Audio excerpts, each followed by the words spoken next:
RRB NTPC CBT 1 previous year question paper को discuss करेंगे।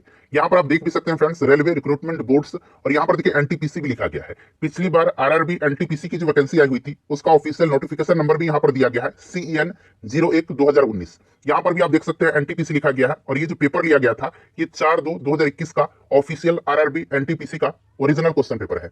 चलिए शुरू करते हैं फ्रेंड्स। एक बार सभी लोग फटाफट सेशन को लाइक कर दीजिए। यहाँ पर भी आप देख सकते हैं एनटीपीसी। पहला प्रश्न पढ़िए कि 30 नवंबर 2020 तक प्राप्त जानकारी के अनुसार अंतरराष्ट्रीय मुद्रा कोष यानी कि IMF के सदस्य देशों की संख्या कितनी है। अब देखिए फ्रेंड्स, IMF का अंग्रेजी में क्या फुल फॉर्म होगा? इंटरनेशनल मॉनेटरी फंड होता है। हिंदी में इसी को अंतरराष्ट्रीय मुद्रा कोष कहा जाता है। ठीक है ना फ्रेंड्स। बात करते हैं इंटरनेशनल मॉनेटरी फंड के बारे में।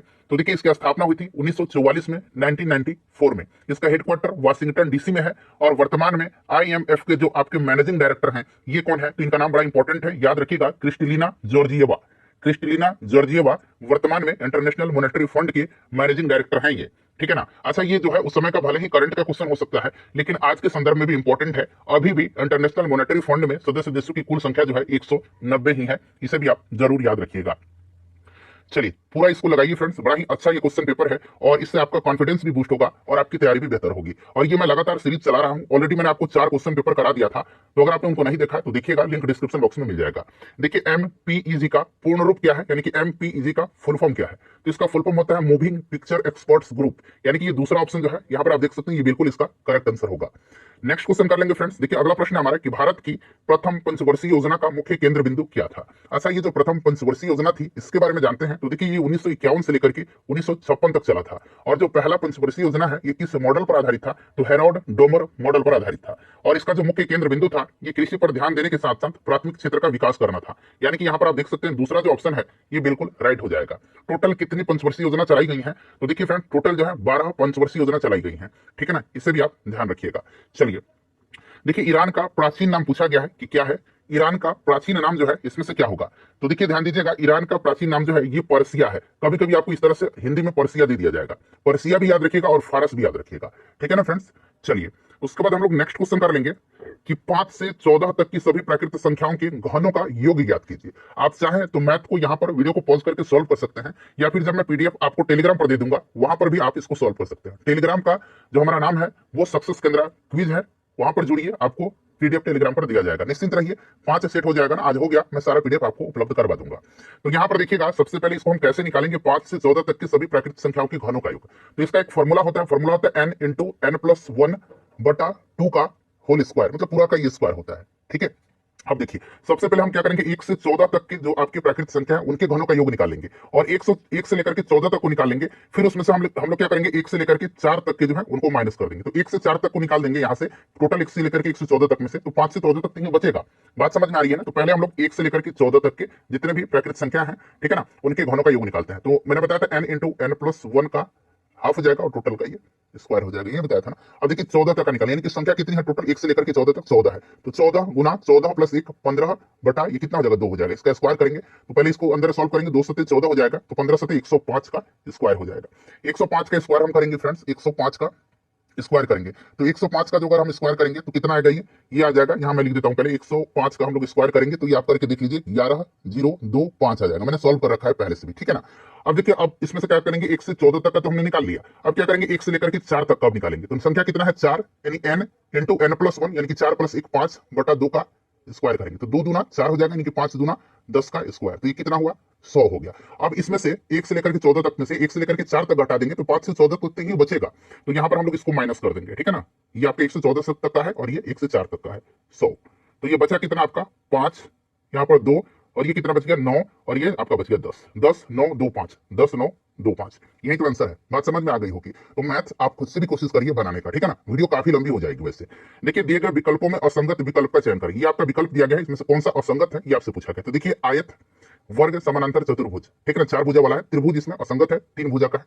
चलिए उसके बाद देखिएगा कि एक्सेल 2010 की एक सीट में कितने कॉलम होते हैं। अच्छा, ये तो कॉलम पूछ लिया गया है। अगर आपसे रो पूछता कितने रो होते हैं तो वो भी आपको ध्यान रखना है। एक्सेल 2010 की एक सीट में कितने कॉलम होते हैं, तो 16,384। ठीक है ना। अगर आपसे कुल कॉलम की संख्या पूछता तो ये हो जाता 10485 7 6 इतने रो होते हैं, ये आप ध्यान रखिएगा, ठीक है ना, इसको रट जाइए। उसके बाद देखिए एक प्रश्न ऐसे भी पूछा जा सकता है यहाँ से कि एक्सेल 2010 का जो वर्कशीट है उसके एक सेल में अधिकतम कितने कैरेक्टर टाइप किए जा सकते हैं। तो कितने कैरेक्टर टाइप किए जा सकते हैं, तो ये भी याद रखिएगा 32,767 कैरेक्टर जो है टाइप किए जा सकते हैं, ठीक है ना। चलिए फ्रेंड्स, मैं प्रयास करूंगा आपको अच्छे से बताते चलूं। उसके बाद देख लीजिएगा अगला प्रश्न है कि एक्स और वाई जो है इन्होंने कार्य को क्रमशः 28 दिन, यानी कि एक्स करता है 28 दिन में और वाई करता है 20 दिन में, पूरा कर सकते हैं। एक्स ने अकेले कार्य शुरू किया और 4 दिन के बाद वाई उसके साथ कार्य में शामिल हो गया। कार्य पूरा होने तक उसने साथ कार्य किया, तो बताना आपको कि कार्य कितने समय तक चला था। अब कुछ नहीं करना, बहुत ही सिंपल सा है। आप क्या करिए कि 28 और 20 का एलसीएम ले लीजिए, लसा ले लीजिएगा, ठीक है ना। तो 28 और 20 का जब आप लसा लेंगे तो ये लसा निकल के आएगा आपका 140, ठीक है, 140। अच्छा, अब x के द्वारा एक दिन में कार्य हम निकालेंगे, तो एक दिन में कार्य निकालने के लिए 140 बटा 28 कर देंगे, तो हमारा ये 5 दिन निकल के आ जाएगा, ठीक है ना। अच्छा, जब y का एक दिन में कार्य निकालेंगे तो 140 बटा 20 निकालेंगे, तो ये 7 दिन हो जाएगा, यानी कि एक दिन का इसका 7, मतलब एक दिन का ये 7 भाग कार्य करता है और ये 5 भाग, ये आपका टोटल कार्य हो गया। बात क्लियर है, टोटल कार्य हो गया। अब देखिए फ्रेंड्स क्या कर रहा है कि ये 4 दिन x ने अकेले शुरू किया था, 4 दिन काम किया था, तो आपका हो जाएगा 5, एक दिन का कितना है 5 भाग है, तो 5 गुना 4 यानी कि टोटल 20 हो गया। अब देखिए 140 में से टोटल कार्य था, उसमें से इसने 20 भाग कर दिया है, तो बचा कितना 120 भाग और बच गया। इतना बात समझ में आ रहा है आपको, 120 कार्य बच गया। अब देखिए, अब 120 कार्य को देखिए फ्रेंड्स, 100 यहां पर लिखा 100, ये जो 20 कार्य है इसको अब ये आपको पूछा गया है कि दोनों मिलकर के काम कर रहे हैं तो कार्य कितने समय तक खत्म होगा, यही बात है ना। तो देखिए, अब देखिए ये 5 दिन में किया था, मतलब इसका एक दिन का 5 भाग कार्य है और इसका 7 भाग कार्य है, तो 7 5 12 दोनों को जोड़ दीजिए और 1 से 20 से भाग दे दीजिए, तो 12 दहाई 120, यानी कि 10 दिन और कार्य चला था और 4 दिन इधर ये अकेले किया था, तो टोटल 14 दिन कार्य चला था। क्लियर है।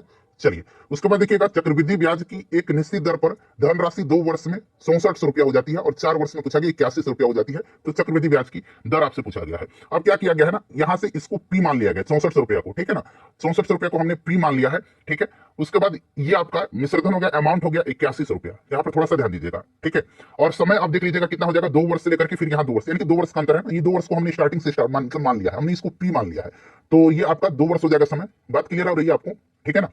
चलिए, अब फॉर्मूला आपको क्या होता है, फॉर्मूला होता है E equal to P into 1 plus R बटा 100 के पावर n टाइम है ये फॉर्मूला आपको पता है। अब कुछ नहीं करना, इस फॉर्मूले में सारे वैल्यू को पुट आउट करिएगा और जस्ट आपको R यहां से फाइंड आउट कर लेना है। ये मैंने आपको तरीका बता दिया, आप खुद से सॉल्व करिएगा, इतना आ जाएगा 12.5%, ठीक है। ये सब वैल्यू यहां पर आकर के पुट करिए और आप इसको सॉल्व कर लीजिएगा, जस्ट R का वैल्यू निकल जाए। ये यहां पर मैंने दे रखा है 8100, P यहां पर 6400 और यहां पर टाइम n जो है यहां पर अपने पावर पर जो है 2 वर्ष सॉल्व करिएगा, ठीक है ना।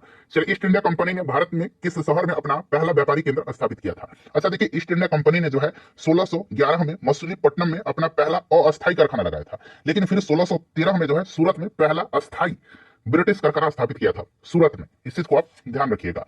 चलिए, उसके बाद नेक्स्ट क्वेश्चन है हमारा कि यदि एक्स और वाई का अनुपात यहां पर दे रखा है तो इतना वैल्यू निकालना, कुछ नहीं, एक्स का वैल्यू कितना है 4, वाई का कितना है 3, यहां पर देखिए 3 का क्यूब माइनस 4 का क्यूब, ठीक है।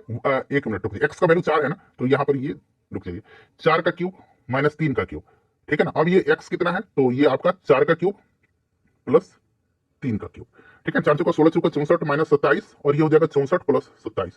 इसको सॉल्व करिएगा, 64 में से 27 घटाएगा कितना आ जाएगा 37 आ जाएगा और 64 प्लस 27 करेंगे तो 91 आ जाएगा, तो 37:91 यही तो दिया गया है। ये सब आप सॉल्व करिए, मैथ प्रयास करिए खुद से करने का, ठीक है ना। चलिए, ये देखिए क्या करें कि 2 3 4 0 5 से बनी 5 अंकों की सबसे छोटी संख्या, ये ऑप्शन से ही आप पकड़ सकते हैं, ठीक है ना। चलिए, ऑप्शन से ही आप इसको बना सकते हैं। चलिए, मुस्लिम लीग की स्थापना पूछा गया है कि कहां हुई थी। अच्छा देखिए, मुस्लिम लीग की स्थापना जो है, अखिल भारतीय मुस्लिम लीग की स्थापना ये 1906 में हुई थी, 30 दिसंबर 1906 को हुई थी ढाका में। बांग्लादेश में इसकी स्थापना हुई थी नवाब सलीमुल्लाह खान के नियंत्रण पर एक सम्मेलन में, ठीक है ना। और इसका पहला अधिवेशन जो हुआ था ये 1907 में कराची में हुआ था। कहां पर हुआ था, कराची में हुआ था पहला अधिवेशन, ठीक है। और अखिल भारतीय मुस्लिम लीग के प्रथम अधिवेशन की अध्यक्षता आगा खान ने किया था। मुस्लिम लीग ने बंगाल विभाजन का समर्थन भी किया था, तो ये सब पॉइंट आप ध्यान रखिएगा, ठीक है।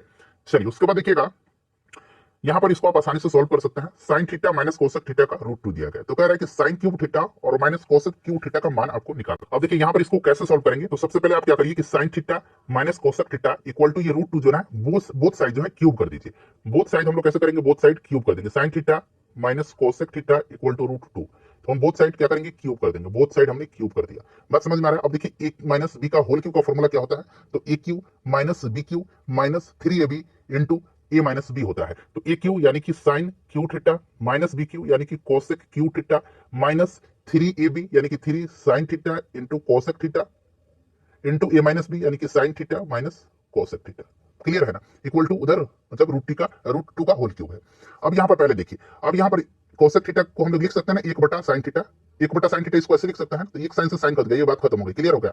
अब बच गया कितना, साइन माइनस कोस थीटा का वैल्यू आपको याद है, क्योंकि दे रखा है साइन माइनस कोसेक थीटा का, दे रखा है √2 होता है, तो जस्ट इसको हम लोग ऐसे ही लिख देंगे, sine theta cube minus cosec cube theta, ठीक है, माइनस नीचे मैं लिखता हूँ 3 और इसका वैल्यू देखा है √2, और उधर हमने √2 का होल क्यूब किया था, तो ये आपका हो जाएगा √2, इसको 3 बार करना है ना, तो 3 बार जब करिएगा तो आप आसानी से इसको बना भी लीजिएगा, √2 बाहर आ जाएगा, तो ये बच गया आपका 2 और √2, तो इधर 3 रूट मतलब ये माइनस में, इस चीज को ध्यान रखिएगा, माइनस करें, ठीक है ना, तो इधर जाएगा तो 5 √2 हो जाएगा, 5 √2 हो जाएगा ना, और यही वाला वैल्यू तो आपको निकालना था जो कि यहाँ फॉर्मूला से आया हुआ है, देखिए तो यही निकालना था ना, ऑप्शन 2 राइट आंसर हो जाएगा, ठीक है। ये सब आप सॉल्व कर सकते हैं। देखिए उस प्रथम समर्पित भारतीय खगोलीय मिशन का नाम क्या है, जिसका लक्ष्य एक साथ एक्सरे, ऑप्टिकल और यूवी यानी कि अल्ट्रावायलेट जो स्पेक्ट्रल बैंड में खगोलीय स्रोतों का अध्ययन करना है। तो ये कौन सा मिशन था, तो इस मिशन का नाम है एस्ट्रोसैट। एस्ट्रोसैट जो था ये सतीश धवन अंतरिक्ष केंद्र श्रीहरिकोटा से PSLV C30 के द्वारा भूमध्य रेखा से 6 डिग्री के कोण पर झुकी हुई 650 किलोमीटर की कक्षा में 1515 किलोग्राम की लिफ्ट द्वारा द्रव्यमान के साथ इसको 2015 में 28 सितंबर 2015 को लॉन्च किया गया था। 28 सितंबर 2015 को इसको लॉन्च किया गया था, ठीक है ना फ्रेंड्स, ध्यान रखिएगा। तो ऑप्शन नंबर यहाँ पर एक राइट आंसर हो जाएगा। चलिए देखिए, एक दर्जी ने 1 मीटर कपड़े के 5 टुकड़े कर सकता है। एक दर्जी है जो 1 मीटर कपड़ा का 5 टुकड़ा कर सकता है, तो 57.6 मीटर कपड़ा को वह कितने टुकड़े कर सकता है, ये प्रश्न आपसे पूछा जा रहा है। तो देखिए अगर हम बात करें कि 1 मीटर कपड़ा को वो 5 टुकड़े कर सकता है, तो 57 का कितना हो जाएगा, 57.6 का 57.6 गुना 5 इतना टुकड़ा कर सकता है। अब यहाँ पर डेसिमल हटा देंगे तो 5 दूना 10 हो जाएगा, इसको फर्दर सॉल्व करेंगे तो 2 दूना 4, 2 अठे 16 और 2 अठे फिर 16, 288 राइट आंसर हो जाएगा। आई होप कि आपको अच्छे तरीके से समझ में आ रहा है सब कुछ, ठीक है। एक बार लाइक कर दीजिए फ्रेंड्स। देखिए कह रहा है कि साहिल और रोहन हॉकी और बेसबॉल अच्छे खिलाड़ी हैं, ठीक है ना। साहिल और रोशन जो है ये हॉकी और बेसबॉल के अच्छे खिलाड़ी हैं। फिर गौतम, साहिल और महेश फुटबॉल और बेसबॉल के अच्छे खिलाड़ी। कॉपी पर जब लिखिएगा तो ज्यादा क्लियर होगा। कौशल और गौतम क्रिकेट और वॉलीबॉल के अच्छे खिलाड़ी हैं। कौशल और रोहन हॉकी और वॉलीबॉल के अच्छे खिलाड़ी हैं। पूछ रहा है कि कौन वॉलीबॉल, हॉकी और बेसबॉल का अच्छा खिलाड़ी है, ठीक है ना। तो देखिए वॉलीबॉल यहां पर भी है, हॉकी यहां पर भी है। उसके बाद कह रहा है कि बेसबॉल, तो यहां पर वॉलीबॉल यहां पर भी है, ठीक है। उसके बाद यहां पर बेसबॉल है, यहां पर आपका बेसबॉल और हॉकी जो कि प्रश्न पूछ रहा है। अब यहां पर देखिएगा इसमें जो है आपका दोनों में क्या है, साहिल है, ठीक है, रोहन है। इसमें देखिए, इसमें आपका रोहन नहीं, इसमें साहिल है। इसमें भी देखिए साहिल है, ठीक है, इसमें रोहन नहीं है, ठीक है। उसके बाद देखिए इसमें देख लीजिए कौन सा है आपका, कौशल और गौतम है, वॉलीबॉल का अच्छे खिलाड़ी हैं। और फिर यहाँ पर देखिए रोहन दिया गया है, ठीक है ना, जो कि रोहन हॉकी का, उसके बाद वॉलीबॉल का, और यहाँ पर देखिए बेसबॉल का अच्छा खिलाड़ी है। इसलिए यहाँ पर रोहन जब कॉपी पर लिख करके सॉल्व करिएगा ना ज्यादा क्लियर होगा।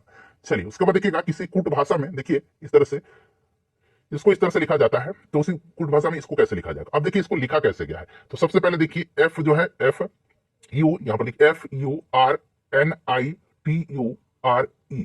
अब इसको लिखा गया RUFTINERU, इसको ऐसे लिखा, ये यू है मान लीजिए, ठीक है। अब देखिए यहाँ पर इसका दूसरा अंक तीसरा लेटर लिया गया, इसका तीसरा लेटर लिया गया, फिर इसका लिया गया है आपका कौन सा, दूसरा लेटर, ठीक है। अब यहाँ पर इसी तरह से इसका देखिए, इसका आप तीसरा लेटर लीजिए, यू होगा, दूसरा लेटर लीजिए, ओ होगा। यहाँ पर आप देख सकते हैं मिल रहा है, 2 जगह मिल रहा है, 2-3 स्टेप और बढ़ेंगे। उसके बाद देखिए एफ लिया गया है, एफ जो कि इसका पहला लेटर है। अब फिर इसका पहला लेटर आप ले लीजिए, तो पहला एफ हो जाएगा, ठीक है फ्रेंड्स। अब देखिए उसके बाद टी लिया गया, तो पहला, दूसरा, तीसरा, चौथा, पांचवा, छठा लेटर लिया गया। पहला, दूसरा, तीसरा, चौथा, पांचवा, छठा, इसका ए है, ठीक है ना। तो आप यहाँ पर देख सकते हैं ये आ गया। अब ये अलग हो गया और ये आंसर निकल के आ जाएगा। इतना ही सॉल्व करिएगा तो निकल के आ जाएगा। पूरा भी कर सकते हैं, मैंने तरीका आपको बता दिया है, ठीक है ना। चलिए उसके बाद देख लीजिएगा कि जीव जो अधिक दूर के संबंधी हैं उनके डीएनए में अधिक अंतर होंगे। बिल्कुल सही है। इस विचार पर आधार निर्मित दृष्टिकोण को क्या कहा जाता है, तो फ्रेंड्स इसको कहा जाता है मॉलिक्यूलर फाइलोजेनी, ठीक है ना, यानी कि आणविक जातिवृत्त इसको कहा जाता है। जो फाइलोजेनी है, मॉलिक्यूलर फाइलोजेनी, यह वह शाखा है जो अनुवांशिकता आणविक अंतरों का विश्लेषण करती है, और मुख्य रूप से डीएनए अनुक्रमों में, ताकि किसी जीव के विकासवादी संबंधों के बारे में जानकारी प्राप्त हो सके, ठीक है ना। यह क्या करता है, ये आपको अनुवांशिक वंशानुगत आणविक अंतरों का विश्लेषण करता है, आणविक जातिवृत्त। तो यही तो है अंतर, राइट आंसर इसका हो जाएगा ऑप्शन 1, ठीक है। चलिए उसके बाद देखिए ये भी बहुत ही आसान क्वेश्चन है फ्रेंड्स, मैथ में प्रयास करूंगा आप खुद से बनाइए, बहुत लंबा वीडियो। देखिए पहले क्या था ना कि सोहन अपने खर्चों जो है, खर्च जो उसका था उसमें से, खर्च में से ये 25% की अब कमी कर लेता है। तो 100 पहले 100% खर्च कर देता था, अब ये 25% कमी किया, यानी कि 75% हो गया। और फिर ये बाद में क्या करता है, 10% की और कमी कर लेता है। तो 75 का 10% जब हम कमी करेंगे तो ये कितना निकल के आएगा, इसको सॉल्व करिए, 0 से 0 कट जाएगा, इसको मल्टीप्लाई करिए, 75 गुना 9 बटा 10 दिया गया है। तो 75 गुना 9 बटा 10 करेंगे तो ये 67.5 आ जाएगा आपका, ठीक है ना, 67.5 हो गया। तो कुछ है उसके खर्चे में कुल मिलाकर कितना प्रतिशत की कमी हुई, तो 100 में से 37.5 बचा है अब, यानी कि कमी कितना हो गया, तो 32.5% का। 32.5 जोड़िए ना, देखिए 100 आ जाएगा कि नहीं, आ जाएगा ना। 5 दूना 10, 5 10, 7 दूना 9 1 10, 6 3 9 1 10। क्लियर है, बात समझ में आ गई। चलिए उसके बाद हम लोग नेक्स्ट क्वेश्चन कर लेंगे फ्रेंड्स। अगला प्रश्न क्या है हमारा, हाँ ये आप लोग बना लीजिएगा। कह रहे कि HCF और LCM of two number are 60 और 420 respectively. If the first number is divided by 2 then the quotient is 60। The second number आपसे पूछा जा रहा है, ठीक है। आप लोग खुद से बनाइए, कुछ मैथ के क्वेश्चन खुद से बनाइए। मिजो नेशनल फ्रंट यानी कि MNF के संस्थापक कौन थे? देखिए, ये जो मिजो नेशनल फ्रंट जो है ना, मिजो नेशनल फ्रंट, ये भारत के मिजोरम में एक क्षेत्रीय राजनीतिक पार्टी है, ठीक है ना। और इसकी स्थापना किया था किसने? इसको स्थापना किया था लालडेंगा ने, लालडेंगा ने किया था, और 1961 में यह पार्टी स्थापित हुई थी, ठीक है। उसके बाद देखिए, निम्न में से कौन सा देश एक से अधिक टाइम जोन का पालन करता है? एक से अधिक टाइम जोन का पालन जो है इनमें से, निम्न में से, तो ये यूएस से हो जाएगा, ठीक है ना। अच्छा, सबसे ज्यादा टाइम जोन वाला देश कौन सा है? तो ये फ्रांस है, इसे भी आप ध्यान रखिएगा, सबसे ज्यादा टाइम जोन है फ्रांस के पास। नेक्स्ट क्वेश्चन है कि इनमें से कौन सी कंप्यूटर सिस्टम की मेमोरी की सबसे बड़ी इकाई है? देखिए, इसमें से सबसे बड़ी इकाई जो है ये योटाबाइट है, ठीक है ना। इसको इस तरह से हम लोग लिखते हैं योटाबाइट, YB, ठीक है ना। योटाबाइट सबसे बड़ा है। फिर अगर योटाबाइट से कम बात करते हैं तो ये जेटाबाइट है, इसको ZB से लिखते हैं। फिर उसके बाद और कम की बात करते हैं तो ये एक्साबाइट है, इसको हम लोग लिखते हैं एक्साबाइट को EB से, ठीक है ना, EB से एक्साबाइट। और ये फिर उससे कम पेटाबाइट है, इसको हम लोग PB से लिखते हैं, ठीक है ना। सबसे बड़ा योटाबाइट यानी कि योटाबाइट आ गया सबसे बड़ा। फिर उससे कम मैंने आपको बता दिया जेटाबाइट हो गया। फिर उससे कम बता दिया एक्साबाइट हो गया। फिर उससे कम पेटाबाइट हो गया, ठीक है। चलिए फ्रेंड्स, नेक्स्ट क्वेश्चन है कि भारत द्वारा प्रक्षेपित विश्व का सबसे छोटे अंतरिक्ष यान का नाम क्या है? उस समय का करंट का क्वेश्चन ये हो रहा सकता है, स्प्राइट्स था और हमने भी पढ़ा था उस समय, ठीक है ना। चलिए, उसके बाद देखिए, यदि किसी समानांतर चतुर्भुज का एक कोण उसके छोटे कोण के 3 गुने से 28 डिग्री कम है। बात को जरा ध्यान से समझिएगा। कह रहे कि समानांतर चतुर्भुज है और आपको पता है कि समानांतर चतुर्भुज के सभी कोणों का योग जो होगा 360 डिग्री होगा। चतुर्भुज है, और एक और कंडीशन याद रखिएगा, समानांतर चतुर्भुज की जो तिरछा विपरीत कोण होता है ना, तिरछा विपरीत कोण जो होते हैं ना, ये आपके एक दूसरे के बराबर होते हैं, तिरछे विपरीत कोण। तो बात वही कर रहा है कि एक कोण जो है उसके छोटे कोण के 3 गुने से 28 कम है। 3 गुने से, मान लीजिए छोटा कोण इसका x है, तो बड़ा कोण कितना हो जाएगा? उसके छोटे कोण के 3 गुने से 28 डिग्री कम है। बात क्लियर, समझ में आ रही है? या इतना तो आपने बनाया, अब कुछ नहीं कर रहा है। आगे करें कि समानांतर चतुर्भुज के बड़े कोण का आपको माप निकालना है, तो आप निकाल ही लीजिएगा, क्योंकि अभी बताया था कि जो आपके तिरछे कोण है, विपरीत कोण है, वो बराबर होते हैं, और चारों कोण का योग 360 डिग्री का होता है। तो x प्लस x हो जाएगा, एक तिरछा कोण दोनों, और एक हो जाएगा 3x माइनस 28 डिग्री, और फिर 3x माइनस 28 डिग्री। तो सबको जोड़ दीजिएगा, तो देखिए x प्लस x 2x, और 3x कितना हो जाएगा? 5x, और फिर एक बार 3x को जोड़ना है, तो 5x प्लस 3x 8x हो जाएगा, ठीक है। अब यहाँ पर देखिए -28 और -28 दो बार है, तो 56 हो जाएगा, इक्वल टू कितना? तो 360 डिग्री। अब देखिए 8x इक्वल टू कितना हो जाएगा? 360, और इधर जाएगा तो ये प्लस 56 हो जाएगा, तो ये आपका हो जाएगा 6, 6 5 11, और 3 1 4, 416। x इक्वल टू कितना हो जाएगा? 416 बटा 8, यानी कि 8 5 40, और 8 दूना 16, यानी कि 52 डिग्री हो गया। अब देखिए यहाँ पर 52 इंटू 3 बड़ा कोण निकालना है, तो 52 इंटू 3 कर दीजिए, 52 इंटू 3, तो 3 दूना 6, ठीक है ना, और 5 दिया 15, 156, और इसमें से 28 घटा दीजिएगा, तो 28 घटा दीजिएगा तो 128 आ जाएगा। बात समझ में आ रही है? चलिए, उसके बाद देखिए, अजंता की गुफाओं की जो चित्रकारी है क्या दर्शाती है? अजंता की गुफा, ये महाराष्ट्र में है, अजंता इलोरा की गुफाएं, ठीक है ना। और ये जो जातक कथा इनको दर्शाती है, जिसमें बुद्ध के जो पुनर्जन्म की कथाएं इसमें वर्णित है। भारतीय स्टेट बैंक की स्थापना किस वर्ष हुई थी? अच्छा, स्टेट बैंक जो है पहले स्थापित हुआ था ये आपका 1806 में। 1806 में ये बैंक ऑफ कलकत्ता के नाम से इसको स्थापित किया गया था। और फिर भारतीय स्टेट बैंक का जो अभी नया प्रारूप है, इसके बात करते हैं, तो ये आपका ये कब बना था? तो ये आपका बना था 1 जुलाई 1955 को, 1 जुलाई 1955 को, जो अभी आप स्टेट बैंक देखते हैं, ठीक है। इसे भी आप याद रखिएगा। चलिए, उसके बाद देखिएगा, ये उस समय का करंट का क्वेश्चन रह सकता है। जून 2018 में एक गुफा में 12 लड़के फंस गए थे, और उनको बचाने के लिए एक बड़ा अभियान चलाया गया था, और यह एक अंतर्राष्ट्रीय स्तर पर प्रसिद्ध घटना भी बन गई थी। यह घटना हुआ था थाईलैंड में, ठीक है ना। देखिए G7 क्या है? तो G7 ग्रुप ऑफ 7 इसको बोला जाता है, ठीक है ना। और इसमें ग्रुप ऑफ 7 की बात करते हैं, तो इसमें 7 जो है आपको जो पॉलिटिकली और इकोनॉमिक रूप से जो आपके मजबूत कंट्री हैं, कौन कौन से? तो Canada, France, Germany, Italy, Japan, United kingdom और यूनाइटेड स्टेट्स, ये इसके मेंबर हैं, ठीक है ना। और ये IMF के द्वारा विश्व की 7 उन्नत अर्थव्यवस्थाएं वाला देश है। 1975 में ये स्टैब्लिश हुआ था, इसे भी आप ध्यान रख सकते हैं, ठीक है। चलिए, उसके बाद नेक्स्ट क्वेश्चन है कि एक सिंग वाला गंडा भारत में कहाँ पाया जाता है? तो एक सिंग वाला गंडा ये असम में पाया जाता है, ठीक है फ्रेंड्स।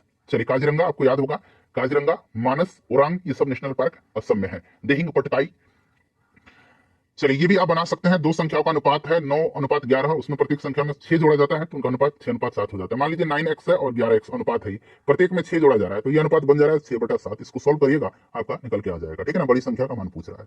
चलिए, उसके बाद देख लीजिएगा, 5 मित्र हैं और उनका जो है यहाँ पर बताया गया है कि लंबाई के आधार पर तुलना किया गया है। तो ये अनुक्रम आपको बताना है कि उनकी लंबाई का इनमें से कौन सा अनुक्रम संभव नहीं हो सकता है, पॉसिबल नहीं हो सकता है। तो यहाँ पर आप देख सकते हैं, जो आपका ये दूसरा जो है ना, ये पॉसिबल नहीं हो सकता है। आप कॉपी पर जो बनाइएगा ये सब लिख करके कंडीशन, तो ज्यादा क्लियर हो जाएगा।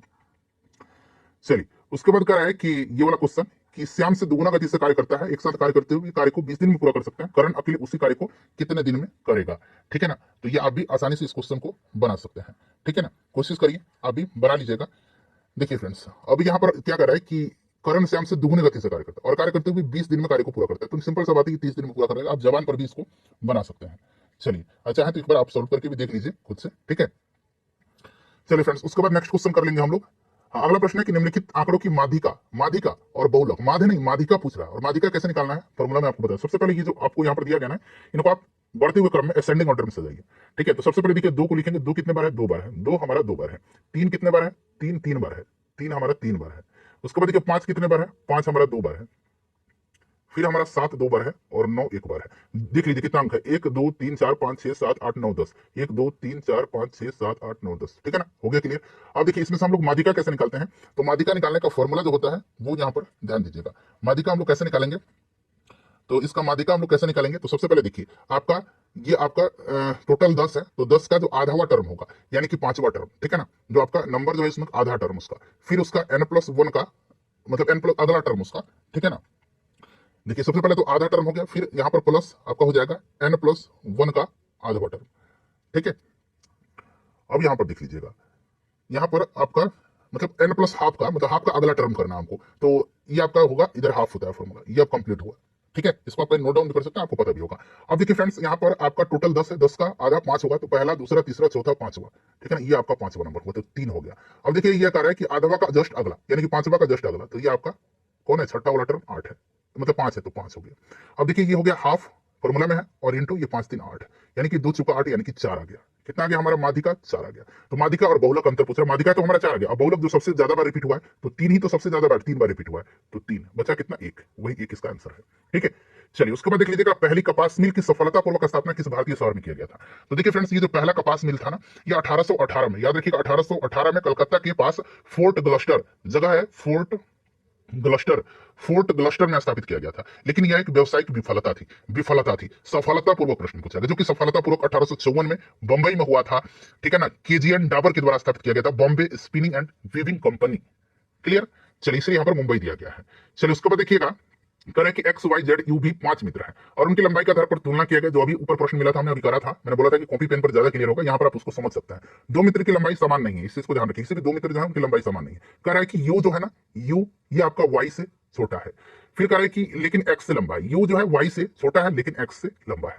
जेड सबसे लंबा है, जेड जो है ये सबसे लंबा है, और एक्स भी से लंबा है, यानी कि भी सबसे छोटा हो गया। बात समझ में आ गई आपको। वही पूछ रहा है कि तीसरा सबसे अधिक लंबा, तो सबसे अधिक लंबा ये है, फिर उससे दूसरा लंबा, और ये तीसरा लंबा यू है, जो कि यहाँ यू दिया गया है। चलिए उसके बाद नेक्स्ट क्वेश्चन है कि ब्याज की दर जो है, तो मतलब ब्याज की दर पर 24,000 के मूलधन पर 2 वर्ष के प्राप्त चक्रवृद्धि ब्याज और साधारण ब्याज का अंतर 60 रुपया है।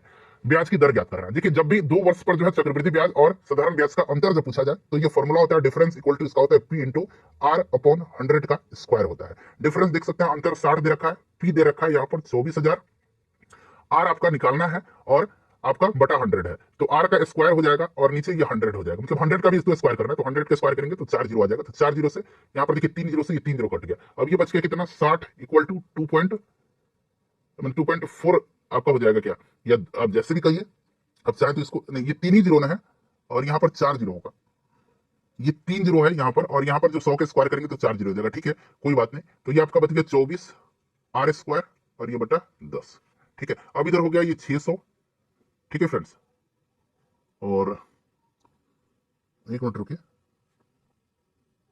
हाँ ठीक है, और इधर से आपका आ जाएगा ये 600 हो गया, और इधर से हो गया आपका 24 R स्क्वायर, ठीक है ना। तो R स्क्वायर इक्वल टू कितना हो जाएगा, 600 इक्वल टू 24 R स्क्वायर, याद रखिएगा क्योंकि अब यहाँ फिर लिखता हूँ 600 इक्वल टू 24 R स्क्वायर, तो ये R स्क्वायर इक्वल टू कितना हो जाएगा, 600 बटा 24। इसको फर्दर हम सॉल्व भी कर सकते हैं फ्रेंड्स।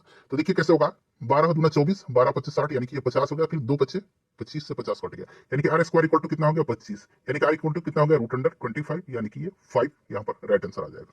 समझ में आ गई बात। ये फॉर्मूला आप याद रखिएगा, डिफरेंस इक्वल टू 2 वर्ष का क्या होता है, P इंटू R बाई 100 का स्क्वायर होता है। इस पर आप एक बार सॉल्व कर सकते हैं खुद से। चलिए उसके बाद देखिए, राज्यसभा के सदस्यों का चुनाव कितने वर्ष की अवधि के लिए होता है। तो सदस्य का चुनाव जो होता है ये 6 वर्ष की अवधि के लिए होता है, ठीक है ना, 6 वर्ष की अवधि के लिए होता है। और राज्यसभा एक अस्थायी सदन होता है, कभी भी भंग नहीं किया जा सकता है। राज्यसभा के सदस्यों की जो अगर चुनने की हम न्यूनतम उम्र की बात करते हैं तो ये 30 वर्ष होता है, ये भी आप याद रखिएगा, ठीक है ना। चलिए वंशागति का नियम यानी कि लॉ ऑफ इनहेरिटेंस की खोज किसने किया था, तो ये ग्रेगर जॉन मेंडल ने किया था। इनको अनुवांशिकी का पिता यानी कि अनुवांशिकी का जनक भी कहा जाता है, ठीक है। चलिए उसके बाद देखिएगा कि सर्वाइवल ऑफ द फिटेस्ट अंग्रेजी में भी दिया गया, सर्वाइवल ऑफ द फिटेस्ट वाक्यांश किसने गढ़ा था? तो ये वाक्यांश गढ़ा था हर्बर्ट स्पेंसर ने। किसने? हर्बर्ट स्पेंसर ने सर्वाइवल ऑफ द फिटेस्ट जो वाक्यांश है इसको गढ़ा था। चलिए देखिए भारत का अधिकांश विदेशी व्यापार कैसे होता है? तो अधिकांश विदेशी व्यापार कैसे होगा? जल मार्ग से और हवाई मार्ग से। तो यहाँ पर समुद्री और हवाई मार्ग के माध्यम से। ठीक है, चलिए फ्रेंड्स उसके बाद नेक्स्ट क्वेश्चन है हमारा कि स्टैच्यू ऑफ यूनिटी जिसका उद्घाटन प्रधानमंत्री नरेंद्र मोदी जी के द्वारा अक्टूबर 2018 में किया गया था, 21 अक्टूबर 2018 को, वो किसने डिजाइन किया था? तो ये देखिए स्टैच्यू ऑफ यूनिटी जो है ये कहां पर है? तो फ्रेंड्स ये गुजरात में है। ठीक है, स्टैच्यू ऑफ यूनिटी गुजरात की केवड़िया के पास स्थित है। रामवी सुतार ने किया था। अच्छा, स्टैच्यू ऑफ बिलीफ पूछा जाता है, स्टैच्यू ऑफ बिलीफ कहां पर है? तो याद रखिएगा ये आपका राजस्थान में है। स्टैच्यू ऑफ यूनिटी कहां पर है? तो अभी गुजरात में बताया था। एक है स्टैच्यू ऑफ इक्वेलिटी, ये तेलंगाना में है स्टैच्यू ऑफ इक्वेलिटी, तो इसे भी आप याद रखिएगा। देखिए 6 अंकों की सबसे बड़ी और सबसे छोटी संख्याओं का अंतर ज्ञात करना है। सबसे बड़ी संख्या और सबसे छोटी संख्या। आपको पता है 6 अंकों की सबसे बड़ी संख्या क्या होगी? 6 अंकों की सबसे बड़ी संख्या ये हो गई, और सबसे छोटी संख्या 6 अंकों की ये हो गई। इसको सॉल्व कर लेंगे हम लोग तो 9 9 9 9 9 और ये 8, यानी कि 8 और 5 9, 8 और देखिए 5 9, यही आंसर है। चलिए उसके बाद देखिए निम्नलिखित में से किसने खिलाफत आंदोलन का नेतृत्व किया था? देखिए खिलाफत आंदोलन जो है भारत में एक अखिल इस्लामिक ताकत थी जो 1919 में ब्रिटिश राज्य के दौरान भारत के मुस्लिम समुदाय के बीच एकीकरण के प्रतीक के रूप में तुर्क खलीफा को पुनर्जीवित करने के लक्ष्य के साथ शुरू किया गया था। और शौकत अली और मोहम्मद अली ये दोनों जो थे भारत में खिलाफत आंदोलन के नेतृत्व करते थे। तो यहाँ पर देखिए शौकत अली दिया, मोहम्मद अली का भी नाम आपको याद रखना है। चलिए उसके बाद देख लीजिएगा कांग्रेस पार्टी ने 26 जनवरी 1930 को किस तौर पर मनाया था? तो ये आपको स्वतंत्रता दिवस के तौर पर मनाया गया था। ठीक है ना। चलिए उसके बाद देखिएगा कि संयोजी इलेक्ट्रॉन मौजूद होते हैं किसमें? तो परमाणु के सबसे आंतरिक और सबसे बाह्य कक्ष में, नहीं सबसे बाह्य कक्ष में होते हैं। सबसे बाह्यतम कक्षा में जो इलेक्ट्रॉन होता है ना, आउटर मोस्ट सेल में, वही आपका संयोजी इलेक्ट्रॉन कहलाता है। इस चीज को आप याद रखिएगा।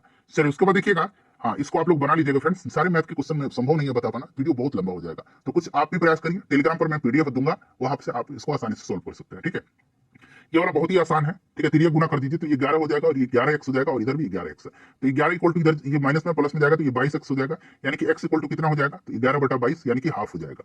ठीक है ना। तो यहाँ 2 इंटू एक्स का वैल्यू हाफ है, इसका स्क्वायर किया गया तो ये 2 से 2 कट गया, 1 के स्क्वायर करेंगे तो 1 ही तो आ जाएगा। चलिए थोड़ा सा दिमाग लगाना है इन सबको सोल्व करने के लिए। ठीक है, ये आप खुद से सोल्व करिएगा। ठीक है फ्रेंड्स, चलिए उसके बाद देखिएगा नेक्स्ट क्वेश्चन हमारा, अगला प्रश्न है हमारा कि देखिए इसको भी आप आसानी से सॉल्व कर सकते हैं। A B C D E बाएं से दाएं क्रम में एक संख्या के अंक है, तो वो संख्या कौन सी है? चलिए विश्व बांस दिवस, वर्ल्ड बैम्बू डे कब मनाया जाता है हर साल? तो ये 18 सितंबर के दिन वर्ल्ड बैम्बू डे मनाया जाता है। चलिए उसके बाद देख लीजिएगा, ये आपका बनाइएगा। शुभम ने कहा कि मेरा कोई भाई या बहन नहीं है। इस तस्वीर में मौजूद ये आदमी जो है मेरी माँ की बहू का पति है। मेरे माँ की बहू का पति, खुद की बात कर रहा है। ठीक है ना, स्वयं की बात कर रहा है। चलिए उसके बाद देखिए भारत का पूर्वी तट एक है, भारत का जो पूर्वी तट है ईस्टर्न घाट जो है यह निम्न अवसादी तट है। ठीक है, निम्न अवसादी तट है पूर्वी घाट।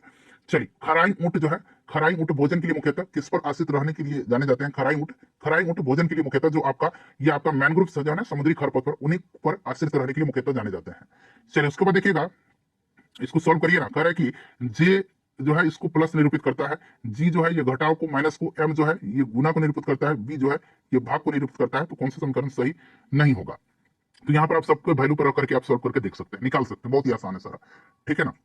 चलिए उसके बाद देखिएगा, एक चतुर्भुज की कोनों का अनुपात दिया हुआ, मैंने बताया था कि चारों कोनों का योग 360 डिग्री होता है। सबको x मान लीजिए, 5x 8x, ठीक है ना, 10x 13x, ठीक है ना, 5x plus 8x plus 10x plus 13x equal to कितना हो जाएगा? Equal to 360 degree. अब देखिएगा 8 5 13 और 13 26 और 10 36x इक्वल टू 360 डिग्री, यानी कि x इक्वल टू कितना हो जाएगा? 360/36, यानी कि x का वैल्यू आ गया 10 डिग्री। ठीक है ना। तो सबसे पूछ रहा है कि सबसे छोटे कोण का माप, तो सबसे यही तो है 5x, तो 10 गुना 5 यानी कि 50 डिग्री। चलिए उसके बाद देखिएगा कि उज्बेकिस्तान का कौन से यात्री 11वीं शताब्दी में भारत आया था? सबसे पहले तो आपको ये शब्द जो है 11वीं शताब्दी ये भी याद रखना है, ये अलबरूनी था। अच्छा प्रश्न ये भी बनता है कि अलबरूनी कौन सी शताब्दी में आया था, कब आया था? ऑप्शन में 11वीं, 8वीं, 9वीं, इस तरह ऑप्शन में दिया गया। तो 11वीं शताब्दी आप याद रखिएगा। देखिए अलबरूनी जो था ना, अलबरूनी ये आपका दरअसल उस समय जो था ना ये आपका ईरान में पड़ता था, ईरान की ख्वारिज्म नामक क्षेत्र से ये आया था। ठीक है, लेकिन अब जो है ये वर्तमान में ये पड़ता है उज्बेकिस्तान में, वर्तमान में अब उज्बेकिस्तान में पड़ता है। ठीक है ना। और अलबरूनी जो है ये मोहम्मद गजनवी के साथ भारत आया था, ये भी आप ध्यान रखिएगा। चलिए उस प्रसिद्ध भारतीय लेखक का नाम बताइए जिसने अनटचेबल और कुली जैसे, अनटचेबल और कुली जैसे, ठीक है ना, कुली और अनटचेबल ये जो है उपन्यास लिखा है, अनटचेबल और कुली, तो ये लिखा है मुल्कराज आनंद ने। चलिए उसके बाद नेक्स्ट क्वेश्चन है कि भारत में केंद्रीय औद्योगिक सुरक्षा बल, जिसको कि हम लोग CISF बोलते हैं, ठीक है ना, सेंट्रल इंडस्ट्रियल जो फोर्स है ना आपका, सिक्योरिटी फोर्स, सेंट्रल इंडस्ट्रियल तो ये आपका है 1969 में इसका स्थापना हुआ था। चलिए उसके बाद देख लीजिएगा कि उस वेन आरेख का चयन करना है जो दिए गए जो वर्ग है उनके बीच संबंध का सर्वोत्तम ढंग से निरूपित करता है। महिला, विवाहित महिला, महिला चिकित्सक। अच्छा, एक महिला जो है ना, महिला, ये आपका विवाहित महिला भी होगी और ये विवाहित महिला महिला चिकित्सक भी हो सकती है। ठीक है, सबसे पहले तो ये सब महिला है, चाहे वो विवाहित महिला हो या महिला चिकित्सक हो, लेडीज डॉक्टर हो, ये सभी महिला के अंतर्गत आएंगे। तो ये वाला कंडीशन, सी वाला कंडीशन आपका सही बनेगा। चलिए उसके बाद देखिए निम्नलिखित को सार्थक क्रम में व्यवस्थित करना है। देखिए प्यूपा, पर्णकीट, लार्वा और अंडा। तो सबसे पहले आपका अंडा होगा, सबसे पहले क्या होगा, अंडा होगा। अंडा के बाद आपका लार्वा बनेगा, लार्वा के बाद प्यूपा बनेगा, प्यूपा बनेगा और प्यूपा के बाद ये पर्णकीट में विकसित हो जाएगा। ठीक है ना, तो यहाँ पर देखिए ये वाला क्रम आपका सही दिया गया है। चलिए देखिएगा कि यदि sec theta minus cosec theta equal to 0 दिया गया है तो 2 sin थीटा माइनस 3 2 थीटा का 3 cos 2 थीटा का मान क्या होगा। इसका मतलब क्या है कि सेक थीटा इक्वल टू है आपका कोसेक थीटा, मतलब वही ना, इधर भेजेंगे तो ये माइनस हो जाएगा, इधर 0 बच जाएगा, यानी कि सेक थीटा इक्वल टू किसका है, कोसेक थीटा का। अब इसको आसानी से आप सॉल्व कर सकते हैं। ठीक है ना, सेक थीटा इक्वल टू है आपका कोसेक थीटा। तो ये सेक थीटा और कोसेक थीटा किस कंडीशन में होता है, जब थीटा का मान 45 डिग्री होगा। 45 डिग्री आप रख करके देख लीजिए, ये बराबर होंगे। तो देखिए उसी तरह से 2 sin 2 थीटा यानी कि 2 sin 2 इंटू 45 डिग्री, फिर यहाँ पर 3 cos 2 इंटू 45 डिग्री, ये आप रखिएगा तो आंसर 2 ही निकल के आएगा। ठीक है ना, चलिए पुट करके देख लीजिए आप। देखिए दिए गए कथन पर विचार करें और बताएं कि दी गई अवधारणाओं में से कौन सा कथन में निहित है। अपनी दूसरी विजिट पर डॉक्टर ने नुस्खे को बदल दिया। ठीक है, और अवधारणा करें कि पिछले नुस्खे से रोगी को कोई लाभ नहीं हुआ था। ठीक है, रोगी ने पहले नुस्खे को गंभीरता से नहीं लिया था, ऐसा नहीं, बिल्कुल रोगी ने लिया होगा, लेकिन डॉक्टर ने दूसरी बार जो विजिट किया डॉक्टर ने नुस्खे को चेंज कर दिया था। तो ये पहला वाला जो है यहाँ पर देख सकते केवल धारणा एक इसमें निहित है। चलिए ये आप बना लीजिएगा कि 26 44। देखिए कितना आसान है, आपको मतलब देखकर डरना नहीं। इस तरह के प्रश्न करे कि प्रत्येक संख्या में से कितना घटाया जाना चाहिए कि प्राप्त शेष समानुपात में हो जाए। अब देखिए कितना घटा, इसमें से अगर 6 घटाएंगे आप तो ये आपका कभी भी नहीं बनेगा। ऑप्शन से आप हिट एंड ट्रायल से कर सकते हैं। अगर आप 8 घटा लेते हैं तो देखिए यहाँ ऑप्शन में जो 8 आंसर दिया गया 16 हो जाएगा। ये कितना हो जाएगा, ये आपका हो जाएगा आपका कितना बताइए, 44 है। तो अगर आप 8 घटाएंगे तो ये 36 हो जाएगा। ये आपका 8 घटाइएगा तो ये कितना हो जाएगा, ये 16 नहीं होगा भाई, ये आपका 18 होगा। ठीक है ना, 18 होगा। ये 44 हो जाएगा। ठीक है, 8 घटाइए, 18 36 और ये आपका 48 हो जाएगा। और ये इसमें से 8 घटाइएगा तो ये 96 हो जाएगा। देखिए अनुपात में होगा, 18 दूना 36, मतलब देखिए 18 36 48 और 96। ठीक है ना, बिल्कुल ये अनुपात में हो रहा है।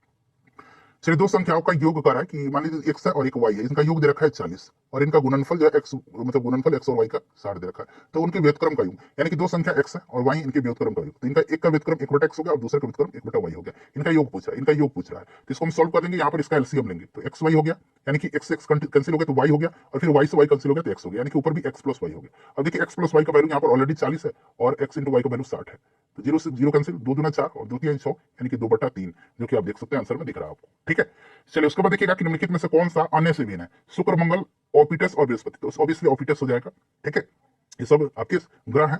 चलिए उसके बाद देख लीजिएगा ये वाला कि कमरे की लंबाई चौड़ाई दे रखा है, ऊंचाई दे रखा है, तो कमरे की चारों दीवारों का कुल पृष्ठीय क्षेत्रफल, चारों दीवारों का क्षेत्रफल आपको पता है 2 into L plus B into H होता है, ये प्लस है। ठीक है ना, अब देखिए 2 एल दे रखा है आपका एल और बी, तो 20 प्लस 25 हो जाएगा। यहाँ पर 20 और प्लस 25 रखेंगे तो ये कितना हो जाएगा, 45 हो जाएगा। ठीक है, यानी कि 2 गुना 45 गुना ऊंचाई 35 है। सॉल्व कर दीजिएगा, आ जाएगा 45 गुना 90 गुना 35 करके देखिए तो आ रहा है क्या, 90 गुना 35। अब देखिए ये हो जाएगा आपका 9 5 45 और 9 3 27।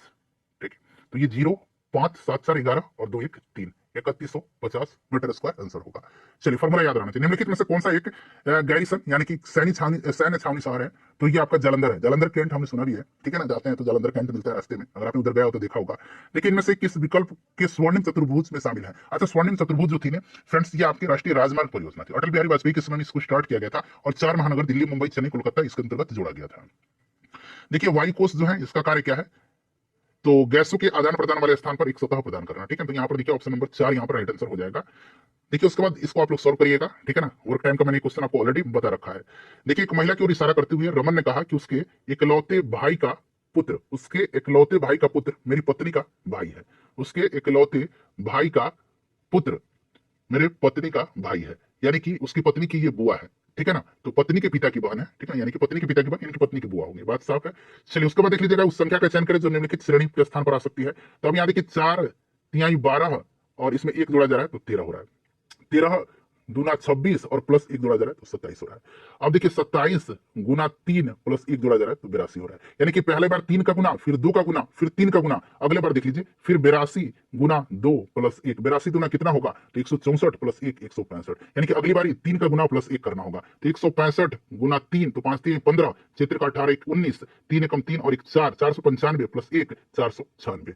क्लियर हो रहा है। चलिए उसके बाद देख लीजिएगा 11 sine square theta plus 12 cos square theta का न्यूनतम मान आपको ज्ञात करना है। अब देखिए 11 sine square theta plus 12 cos square theta, इसको हम लोग ऐसे लिख सकते हैं 11 कोस स्क्वायर थीटा प्लस एक और कोस स्क्वायर थीटा लिख दे, तो ये 12 कोस स्क्वायर थीटा हो जाएगा, इसको ऐसे लिख सकते हैं हम, ठीक है। अब देखिए इसमें से हम 11 कॉमन ले लेंगे, तो 11 कॉमन ले लिया तो sine square theta plus cos square theta into plus का कोस स्क्वायर थीटा, ठीक है। तो ये sine square theta cos square theta एक होता है, तो 11 प्लस कोस स्क्वायर थीटा, इतना ही बचा ना। अब देखिए कोस स्क्वायर थीटा का न्यूनतम मान रखना है, तो आपको कोस स्क्वायर थीटा का मान न्यूनतम रखना है, तो कितना रखिएगा बताइए।